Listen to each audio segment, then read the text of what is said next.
mais je pense que c'est totalement irréaliste. Il y a plusieurs raisons à ça, j'en ai trouvé 4, il y en a peut-être d'autres, mais bon, les réseaux, ils ont quand même un rôle absolument fondamental dans le foisonnement naturel, premièrement des consommations. Il faut être conscient du fait, et ça c'est un ratio qui vient de RTE, que si on n'avait pas les réseaux en Europe, il faudrait multiplier par 4 ou 5 les moyens de production actuels. Donc on voit bien tout l'intérêt des réseaux pour mutualiser les consommations. Ça mutualise aussi, bien sûr, les productions intermittentes, hein, bien entendu, ça contribue à les lisser.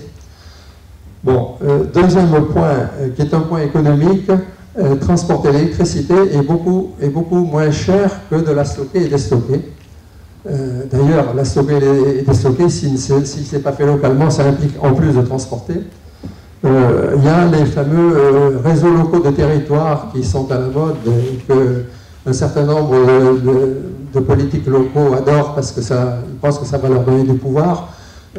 Mais bon, je pense que ça n'ira pas très loin dans un pays qui a un réseau puissant et fiable, d'autant plus qu'ils ont ces fameux réseaux locaux de territoire auront toujours besoin d'un soutien en secours du réseau national. Donc, conclusion, ces réseaux, on va continuer à les développer, ça paraît complètement évident, et les interconnecter encore un peu mieux. Voilà. Deuxièmement, et ça c'est une certitude, on ne modifiera pas les lois de l'électrotechnique, qui sont les lois appliquées de la physique. Bon, on pourra sans doute peut-être aller au-delà diminuer les marges de sécurité, mais bon, c'est pas gagné. Donc je termine avec l'encadré, 3 interrogations majeures. Bon, quelles sont les limites physiques d'insertion dans les réseaux? C'est la question majeure actuelle. Des études récentes, j'en parlerai dans la deuxième partie, permettent d'apporter des bouts de réponse.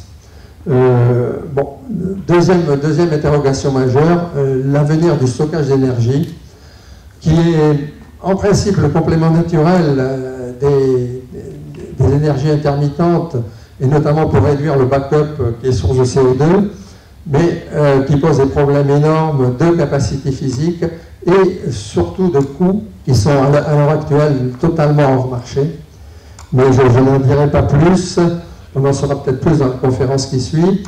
Et bien sûr, il y a le problème des coûts systémiques, puisque parler des coûts des énergies intermittentes en tant que tel n'a pas de sens. Il faut voir le coût systémique qui les accompagne, c'est-à-dire les surcoûts qui concernent les réseaux, qu'il faut renforcer, qu'il faut doter d'intelligence, les moyens de backup en cas d'absence d'énergie intermittente, les moyens de stockage, etc.